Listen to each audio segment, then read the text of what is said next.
Bueno, muchas gracias, Feliciano, por invitarme. Muchas gracias, José Luis, por este obituario que acabas de hacer de mí, porque solo se habla bien de la gente, también de gente que está muerta. O sea, es que de verdad empiezo a sentirme fatal.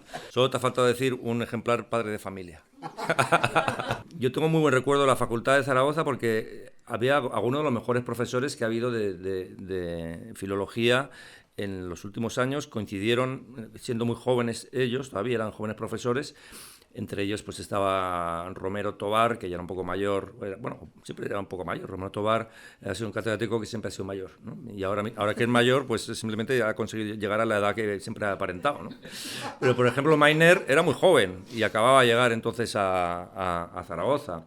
Cacho, José Manuel Cacho y su mujer, María Jesús Lacarra, que consiguieron que me apasionara algo tan absurdo como la literatura medieval y las novelas de caballería. Esos 5 años yo creo que han sido los 5 mejores años de mi vida. Y Aurora.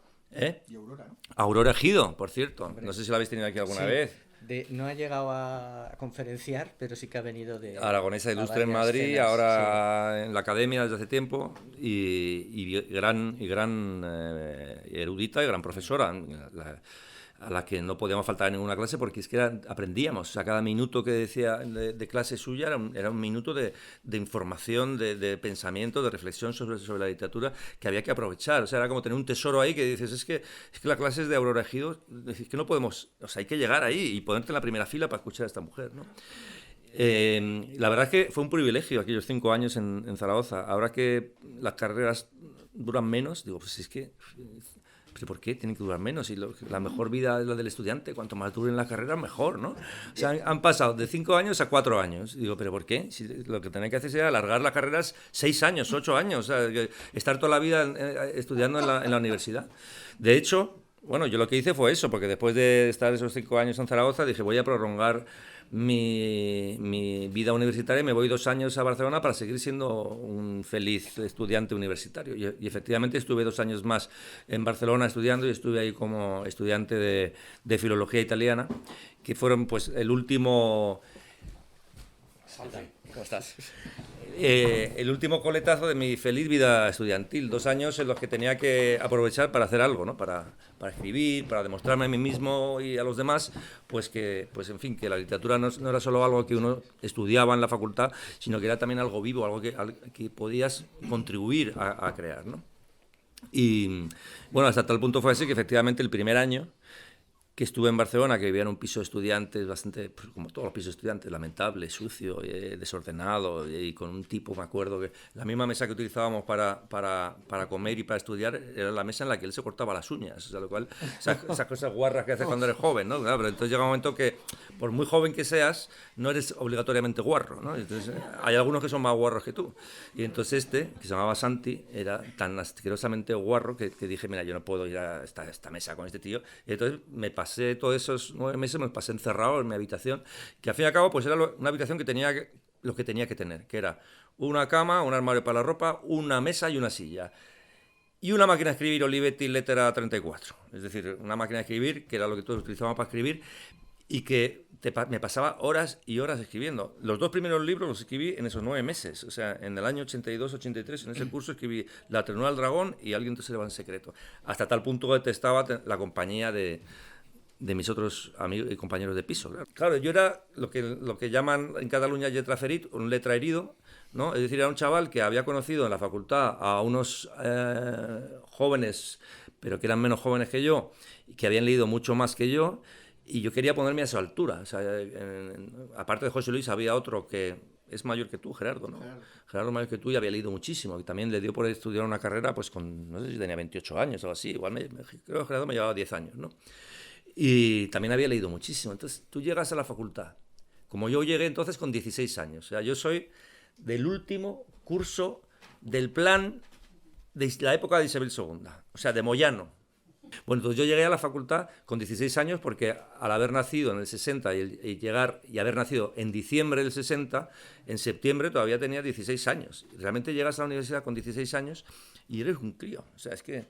Entonces yo era un niño también cuando llego, salgo del colegio y de repente llego a la facultad y me encuentro con compañeros mayores que yo que han leído de verdad y han disfrutado de la literatura y que son, yo aprendo mucho de ellos, y con profesores que te tratan por fin como una persona adulta, que eso es muy importante, o sea, te sientes obligado a convertirte en un adulto. Eso fue como una experiencia de esas de choque, en la que efectivamente a los 16 años dices, bueno, es que ya tenía 16 años en junio y tengo 16 años en septiembre, pero ahora soy adulto y hace 3 meses no lo era, ¿no? Y efectivamente te empiezas a comportar como un adulto y empiezas a desarrollar un poco el sentido de responsabilidad, ¿no? Y esos 5 años, con esos profesores tan buenos que tenía y con esos compañeros a los que yo quería emular, y me acuerdo estar pasándome las noches, yo oía los libros que ellos hablaban y enseguida me ponía a leerlo, porque no podía ser que yo no hubiera leído esos libros, porque yo quería entrar en la conversación con mis opiniones, ¿no? Durante un tiempo pues finges que has leído libros que no has leído, pero claro, llega un momento que no cuela, ¿no? Llega un momento en que tienes que leerte ese libro para que tu opinión tenga alguna base, ¿no? Y ya cuando llego a Barcelona en el año 82, ya, en fin, ahí ya digo, ahora ya sí que soy adulto de verdad, porque ahora nada menos que mis compañeros están haciendo oposiciones para ser profesores. O sea, tienes que entrar al mundo laboral, que era lo que me daba una pereza horrible. Bueno, me daba pereza, miedo, todo, ¿no? O sea, de repente pensar que tenía que dar clases. Yo digo, pero ¿cómo va a dar clases si no sé nada? Bueno, de hecho, hasta tal punto no sé nada que me llamaron para unas instrucciones y fui a Granollers. Y yo no sabía, ya no me acordaba lo que era un lexema, un morfema, un fonema. Cuando estoy dando clases en Granollers, yo tenía 22 o 23 años me parece. Y los alumnos tenían 16, 17. Yo tenía cara de niño, además, en aquella época. Con lo cual los chavales me despreciaban. Primero porque me veían de su edad. Y segundo porque me veían que no estaba muy ducho en lo que estaba explicando. Porque decía, un morfema es, bueno, un fonema. Bueno, ya pasamos a la siguiente lección, ¿no? Mañana lo explicaré mejor, ¿no? Era realmente muy lamentable. Y había una chica, me acuerdo, que me ponía especialmente nervioso. Yo tenía un jersey. Voy a hacer una pequeña derivación. Yo tenía una tía, que se llama la tía María Josefa, que entre sus muchas virtudes era que tejía muy bien. Y entonces hacía unos jerseys todos muy bonitos, con un gusto discutible, o como dijo el hijo de Rajoy, francamente mejorable, ¿no? Pero si le dabas unas instrucciones, más o menos te hacía el jersey como tú decías. O sea, a ella le gustaba mucho poner como muchos colores, así como ponchos peruanos, estas cosas como muchos colorcitos, una cabañita aquí, un pompón aquí, tal, ¿no? Entonces yo eso no, le decía que eso no, pero le dije, mira, quiero un jersey que sea granate y con una franja gris así, cruzando de un lado a otro. Y entonces me hizo el jersey y me encantó ese jersey y me lo ponía mucho. Pero en algún momento se manchó y en mitad de la franja gris había un lamparón que no se iba con nada. Y ese jersey yo me lo ponía mucho para la clase, porque además en Granollers, que hacía frío por la mañana y tal, me ponía mucho ese jersey y había una chica en la primera fila siempre mirándome la mancha. Yo no sé si le habían dado algún curso de yo qué sé, de torturas chinas o catalanas, no lo sé, o sea, pero de verdad nada te puede poner tan nervioso como que te estén mirando lo que tú sabes que tienes, pero que crees que nadie se va a dar cuenta. Ah, esa mancha nadie se da cuenta, me decía mi mujer. ¿Cómo nadie se da cuenta? Se lleva la chica todo el día mirándome la mancha, ¿no? Pues... Y efectivamente me ponía más nervioso, con lo cual ya si ya no sabía distinguir yo un morfema de un fonema, imagínate sometido a la tensión y al estrés a que me sometía esta chica, a la que le deseo lo peor del mundo, claro.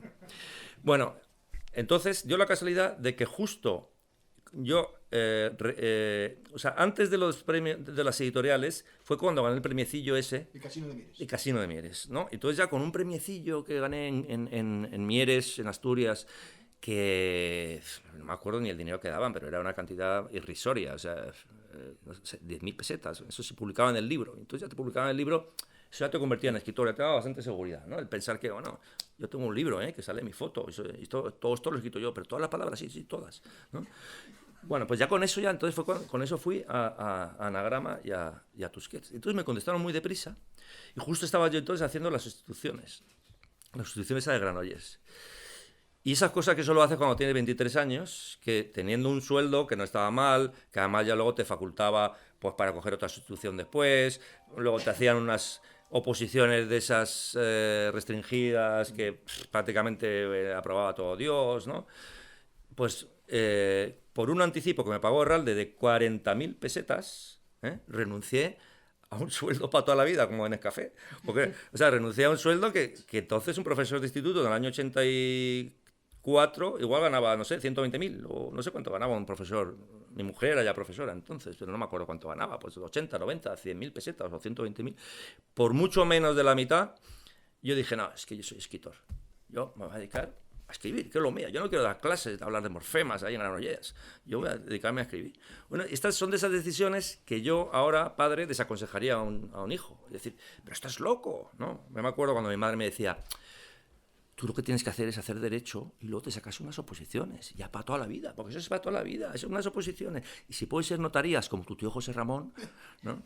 Y yo decía, sí, de hacer derecho y luego oposiciones, anda, yo soy un espíritu libre, esa yo. Pero en aquella época, con 23 años, sin mayor compromiso, con una novia con mi novia, que es mi mujer, que acababa de aprobar unas oposiciones, con lo cual, pues ahora que lo pienso, mira, ella aprobó las oposiciones por mí, sensata, o sea, no, ella, por fin conseguí lo más fácil, lo mejor del mundo, o sea, que aprobé las oposiciones por persona interpuesta, porque entonces ya teníamos un sueldo en casa, ¿no? Eso en Aragón se llama el marido la maestra. El marido de la maestra, pues es lo que soy yo, una especie de Barragán de mi mujer. De hecho, en aquella época, claro, yo muy alegremente vivía con los 40.000 pesetas que me dio el Real del primer libro y las 60.000 del segundo. Y luego nada, empezaron a llamarme de periódicos, me parece, el primero fue el Diario 16, que todavía era una época bastante bollante del Diario 16, y me ofrecieron hacer artículos. Ah, pues sí, y ni me pagaban. Encima me pagan. O sea, me parece una cosa como increíble, ¿no? Que te pague por escribir. Bueno, pues la cosa es que, mientras tanto, claro, mi mujer tenía un sueldecillo para pagar el alquiler y con eso íbamos tirando. Y caí en el mejor momento en que podía caer, porque es un momento en el que se inventaron los periodistas culturales y los editores una etiqueta que se llamó la nueva narrativa española. Es decir, muerto Franco en el año 75, había como una esperanza de que salieran escritores que no pertenecieran a una generación que hubiera vivido el franquismo o que hubiera destacado en el franquismo, sino que se suponía que en la democracia, en fin, tenía que haber una generación nueva que hablara con una sensibilidad nueva de una situación nueva, ¿no?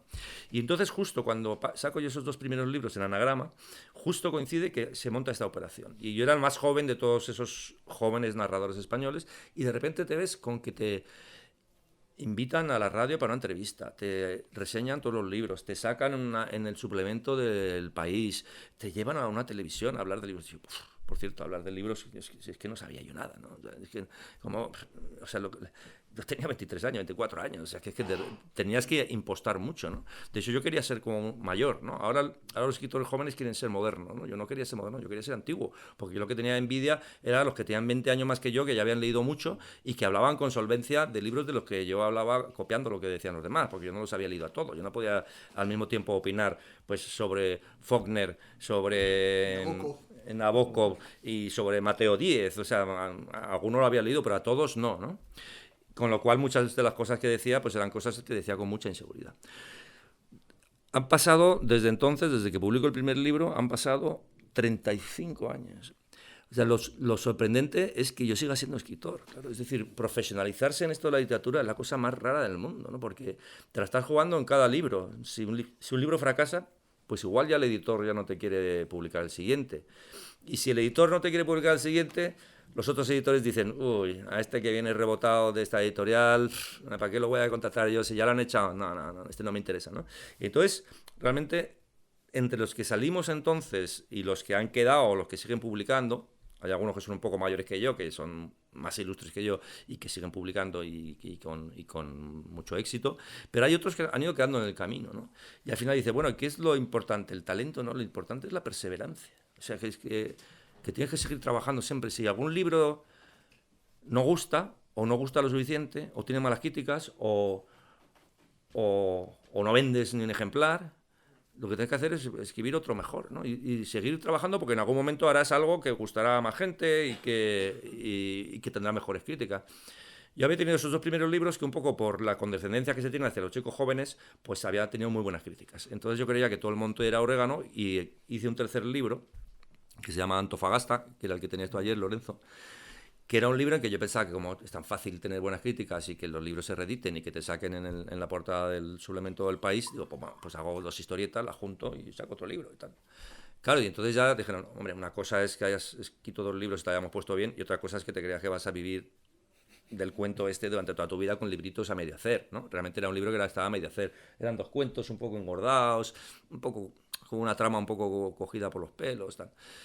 Y entonces ya me llegó una crítica tremenda en El País, me acuerdo, ¿no? Luego he conocido a la crítica, Nora Catelli, nunca la olvidaré, una profesora de la universidad argentina que lleva toda la vida en Barcelona. Luego la he conocido y me llevo bien con ella. Pero claro, en aquel momento se me aparecía el nombre de Nora Catelli como la persona a la que tenía que hacer vudú, la persona cuya casa debía ser incendiada inmediatamente. O sea, pero lo que hizo esta mujer fue devolverme a la realidad. Es decir, como decirme algo así como, oye chico, vamos a ver, que estás jugando en la primera división. O sea, no salgas aquí a hacer un peloteo de playa, ¿no?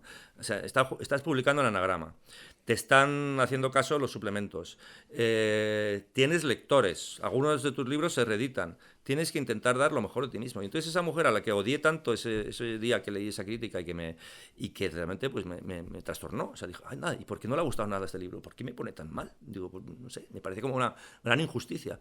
Lejos de ser una injusticia, fue una de esas lecciones que te da la vida, que es, bueno, una crítica dura a tiempo, te enseña que efectivamente tienes que exigirte tú más a ti mismo, porque si no te lo van a exigir otros. Entonces, mejor exígete tú a ti mismo todo lo que puedes dar, porque si no llegará Nora Catelli de turno, la Nora Catelli de turno, y te darán una colleja.